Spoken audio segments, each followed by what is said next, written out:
Hello, I'm Eric Perkins, and this is my video on creating the Sharktopus Girl, the second version with the watercolor paint. This one's actually sketched out, then inked with um, waterproof India ink, and then painted over with the watercolor paint. And this is the first time I've used the Daler Rowney Liquid Watercolors instead of the watercolor cakes that I have been using. So we've skipped right through the beginning of sketching and then inking and went straight to the paint in this video. Um, so I started by laying down a very light blue base in the background, and that takes a couple of different steps, but it's like really hard to see it at first when you look at it, where because the camera is wiping out some of that color. But then I also started laying in the other colors for the coral and the like sea plants, everything that's on the ground in the background. Just using very basic colors and laying them all in really quick.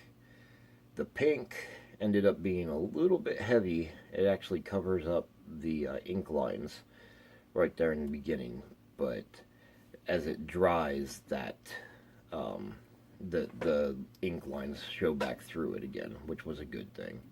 I was afraid I was going to have to re-ink the whole thing after that. But we're just continuing to lay in those basic colors, making a darker, I believe, let's see, that's a very dark blue. Making the color for the Sharktopus Girl now. I wanted her to be kind of a violet color. So I was keeping it almost within the range of like a flesh tone, but making it violet as well. And then I just started laying in the first wash of that color, leaving highlights in white, and carrying that color into her tentacles, but only on the top side of the tentacles. The open sucker sides of those tentacles, I decided to go ahead and paint those pink. And so let's see, laying it in on her head and her face. This was a concept that I came up with back in, I want to say it was probably, I don't even remember. It had to be like August or September of 2018. And came up with the idea somehow in a conversation with some guys at work. And then I created the first drawing shortly after I started my Patreon. And that was one of those quick, like 1 or 2 hour sketches that I was doing. I wasn't happy with it, but I liked the concept of the character, and I wanted to come back and do something better with it. And so in this piece, I wanted to keep sort of a light and fluid feel to the piece itself instead of working it up like I have with some of my other watercolor paintings. And I think the result is kind of weird and kind of cool. It's sort of like I don't know, sort of like a children's book illustration, even though the content is clearly not that. Um, so it's a little bit weird, and I kind of like it. It's got that different. It's very different.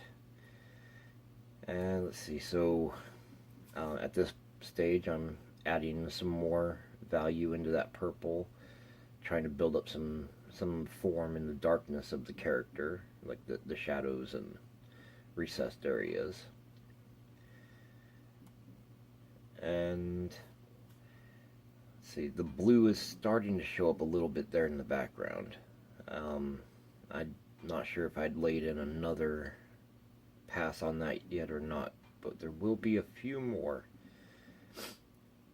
Okay, now I'm working in the shadowy textures of the coral, the big pink coral. I want to give it sort of that knobby texture that the coral has. I mean, it can be sharp, but it looks soft and it looks knobby. But I also know that it is a hard like a hard and rough surface. So I mean, coral will tear you up if you get like if you brush against it moving at any kind of speed. Now I've laid in some green across the bottom to kind of bring that in. And now I'm really quickly laying in more blue in that background. So I really wanted it to be, it is an underwater scene, and underwater, uh, everything looks very blue, very dark blue.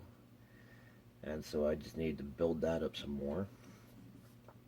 And so I'm trying to do it really quick and really loose, and just building those tones in there. Now it's starting to get where I'm happy with it. I'm laying in some more. If you've noticed at this point, I did tape the picture down after the initial wash. It was starting to bow way too much. I couldn't get it to flatten out. So I went ahead and taped it down, keeping my tape as narrow as I could on the sides of the paper, so that I wouldn't lose very much of the image area.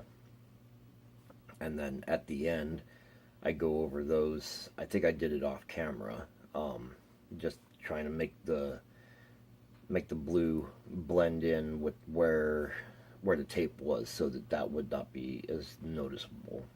I think I also did it with some darker greens and everything, but we'll get to. I'm sure some of that is on camera here at the end of the video. Let's see. So, right, I'm working on the fish. I decided to make the fish multiple colors. I was referencing, what do you call it? Like schools of minnows that were swarming in circular patterns.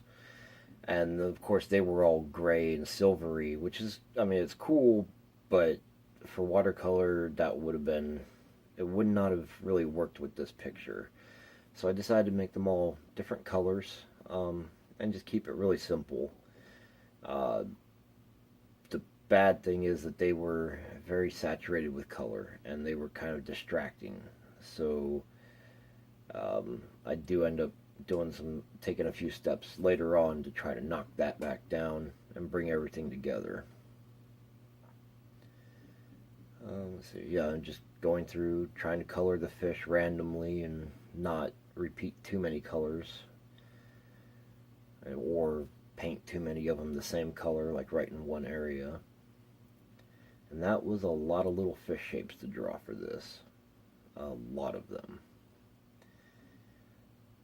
Okay, doing more blue in the background. I wasn't very happy with the blue staying apart from the character in that cloudy way that it is. So I wanted to bring it in closer and get a little bit more color in it. And at this point, I'm actually laying blue in across the entire thing. I was trying to tighten it all up a little bit. I decided to go with some splatters there in the background to see if that would help out with getting some more color and texture into the water. Right, and now it's really starting to get to that dark blue tone back there, and it has that very loose watercolor look to it that I was going for. And I believe I end up adding a little bit more of a deep blue, violet purple kind of color to that, just to push it a little bit more at the edges later on. And let's see, I've been working with yellows and greens on those little coral bushes and the ground, trying to just bring everything in to a completed look. I believe I did 2 or 3 layers of the pink on the underside of the tentacles, trying to give them that raw, meaty look that like a mouth has. Let's see, so we're still working on the blue and mixing in some more gray with it. Okay, dimming it down and working on the edges. I still have the tape on the drawing. I'm adding sort of a back line to the character there, giving some darkness to that background area right next to the character to try to help pop the character out from the background a little bit more. Alright, still working on that. Okay, and that's when I stopped the video and finished it up. And here is the final image. Thank you so much for watching. Thank you to Carol Ramirez and Rita Perkins, who are my current patrons on Patreon. And I'll see you in the next video. Thank you.